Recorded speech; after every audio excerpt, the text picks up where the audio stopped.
Selamat pagi, bersama saya, Cindy Raja. Mari awali aktivitas dan pelayanan Anda melalui renungan pagi. Yesus, nama di atas segala nama. Yesus adalah Alfa dan Omega, pencipta langit dan bumi, pemberi setiap pemberian yang baik dan sempurna, dan pemikul beban besar kita. Kepada mereka yang hancur oleh dosa, Dia adalah juru selamat yang sempurna, perantara yang agung, perantara yang maha kuasa, dan kapten keselamatan kita. Ditulis oleh Ellen G. White bersama Pendeta Denny Kanajo. Selamat mendengarkan. Shalom. Selamat pagi para pendengar yang diberkati oleh Tuhan dimanapun Anda berada saat ini. Kita akan sama-sama mendengarkan firman Tuhan melalui audio Renungan Pagi. Pada tanggal 15 Desember 2024 dengan judul Tamu.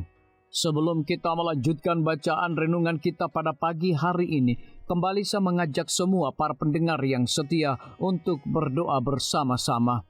Kembali kami datang kepada Bapa di sorga, karena kami sangat butuh kuasa Roh Kudus dicurahkan kepada masing-masing kami. Terima kasih Tuhan Yesus, ampuni kami Bapa, karena kami sudah berdoa hanya di dalam nama Tuhan dan Juru Selamat kami. Amin. Ayat inti kita terambil di dalam Wahyu 3 ayat yang ke-20, demikian firman Tuhan. Lihat, aku berdiri di muka pintu dan mengetok. Jikalau ada orang yang mendengar suaraku dan membukakan pintu, aku akan masuk mendapatkannya, dan aku makan bersama-sama dengan dia, dan ia bersama-sama dengan aku. Mari kita ikuti penjelasannya. Juru selamat kita menghargai rumah tangga yang tenang dan para pendengar yang menaruh minat. Ia merindukan kelemah lembutan, kesopanan, dan kasih sayang manusia. Mereka yang menerima petunjuk sorga yang senantiasa diberikannya mendapat berkat besar. Pada waktu orang banyak mengikuti Kristus melalui ladang-ladang yang luas, ia memaparkan kepada mereka keindahan dunia alami. Ia berusaha membukakan mata pengertian mereka, agar mereka dapat melihat bagaimana tangan Allah menopang dunia ini. Untuk mendapatkan penghargaan terhadap kemurahan dan kebajikan Allah, ia menaruh perhatian para pendengarnya kepada embun yang turun perlahan-lahan, kepada hujan gerimis, serta sinar matahari yang cerah, yang diberikan kepada orang baik maupun kepada orang jahat. Ia rindu agar manusia menyadari lebih sempurna mengenai perhatian yang diberikan Allah kepada manusia yang telah diciptakannya. Tetapi orang banyak itu sangat lambat mendengar, dan di rumah di Betania, Kristus mendapat perhentian dan pertentangan yang melitikan dari hidup dengan khalayak ramai. Disinilah dibukakannya buku Allah kepada hadirin yang menaruh penghargaan. Dalam wawancara tersendiri ini, ia memaparkan kepada para pendengarnya sesuatu yang tidak diusahakannya untuk diceritakan kepada orang banyak. Ia tidak perlu berbicara kepada sahabat-sahabatnya dengan menggunakan perumpamaan. Sementara Kristus memberikan pelajaran yang ajaib ini, Maria duduk dekat kakinya sebagai seorang pendengar yang penuh rasa hormat dan tekun. Pada suatu kesempatan, Marta yang bingung karena sibuk menyediakan makanan datang kepada Kristus seraya berkata, "Tuhan, tidakkah engkau peduli bahwa saudaraku membiarkan aku melayani seorang diri? Suruhlah dia membantu aku." Inilah saat kunjungan Kristus yang pertama ke Betania. Juru selamat dan murid-muridnya baru saja datang berjalan kaki dengan susah payah dari Yeriko. Marta ingin sekali menyediakan hidangan untuk menjamu mereka, dan dalam kecemasannya ia lupa akan kesopanan yang harus diberikan kepada tamunya. Yesus menjawab dia dengan perkataan yang lemah lembut dan sabar.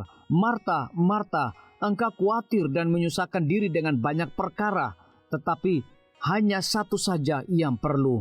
Maria telah mengambil bagian yang terbaik yang tidak akan diambil daripadanya." Maria sedang mengisi pikirannya dengan perkataan yang berharga yang keluar dari bibir Juru Selamat. Satu perkara yang diperlukan Marta ialah roh yang tenang dan penuh penyerahan. Satu kerinduan yang lebih dalam untuk memperoleh pengetahuan tentang masa depan, hidup yang tidak akan mati, serta budi bahasa yang perlu untuk kemajuan rohani. Ia perlu mengurangi kecemasan terhadap perkara-perkara yang bakal berlalu dan lebih mementingkan perkara-perkara yang bakal. Disalin dari buku Alfa dan Omega, jilid 6, halaman 142 hingga 143. Renungkan lebih dalam, apakah yang dapat saya lakukan untuk menyambut Yesus ke dalam rumah dan hati saya hari ini? Biarlah bacaan renungan kita saat ini akan menjadi berkat bagi kita semua. Kembali, saya mengajak semua para pendengar yang setia untuk berdoa bersama-sama.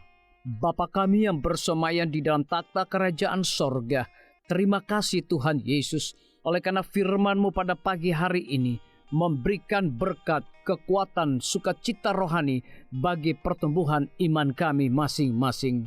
Pada saat ini Tuhan, kembali hamba-Mu berdoa untuk pemerintah kami. Tuhan memberkati Bapak Presiden bersama Wakil Presiden, para menteri dan seluruh stafnya, Bapak Gubernur bersama wakil, Bapak Bupati bersama wakil, Bapak Wali Kota bersama wakil, camat dan seluruh stafnya, kepala desa, lurah, RT, RW, dimanapun mereka berada saat ini. Tuhan lindungi mereka, pelihara mereka, curahkan mereka hikmat pengetahuan sorga, kekuatan kesehatan, agar mereka dapat menjalankan roda pemerintahan boleh sesuai dengan amanah dan titah Tuhan sendiri.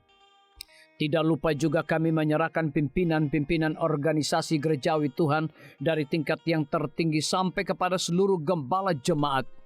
Tuhan urapi mereka, Tuhan berkati mereka. Mereka sangat butuh kuasa Roh Kudus dalam pelayanan mereka setiap hari. Para tim medis, Tuhan berkati dokter umum, dokter spesialis, perawat bidan, para apoteker, dan semua yang memberikan waktu dan tenaga mereka melayani di rumah sakit, puskesmas, bahkan pustu kepada setiap para pasien yang datang membutuhkan pertolongan pelayanan mereka. Engkau berikan mereka sukacita sorga, roh dedikasi yang tinggi, agar mereka dapat memberikan pelayanan yang terbaik, sehingga dengan bantuan dan jamahan Tuhan, semua para pasien dapat memperoleh kesembuhan. Guru-guru, kepala sekolah, setiap siswa, mahasiswa, dosen, rektor di setiap lembaga pendidikan swasta maupun negeri, Tuhan urapi mereka agar mereka dapat mendidik setiap siswa maupun mahasiswa untuk memiliki nilai-nilai religius di dalam diri mereka masing-masing. TNI, Polri, PNS, wira swasta, petani, pedagang, nelayan, ojek online, saudara-saudara kami juga yang ada di dalam penjara, Tuhan hiburkan mereka, Tuhan berkati mereka, cukupkan kebutuhan mereka, dan berikan juga mereka sukacita senantiasa. Para pendengar yang setia yang berulang tahun saat ini dimanapun mereka berada, biarlah dengan bertambahnya usia yang Tuhan percayakan dalam hidup mereka, mereka hidup selalu bersyukur, berterima kasih, dan menjadi saluran berkat bagi sesama manusia. Yang berada di dalam kebimbangan ketidakpastian hidup, Tuhan juga berikan iman yang teguh kepada mereka. Terima kasih Tuhan Yesus, ampuni kami Bapa, karena kami sudah berdoa hanya di dalam nama Tuhan dan Juru Selamat kami. Amin. Demikian firman Tuhan yang telah kita dengarkan. Semoga hari ini menjadi berkat bagi kita semua. Sampai jumpa, Tuhan memberkati.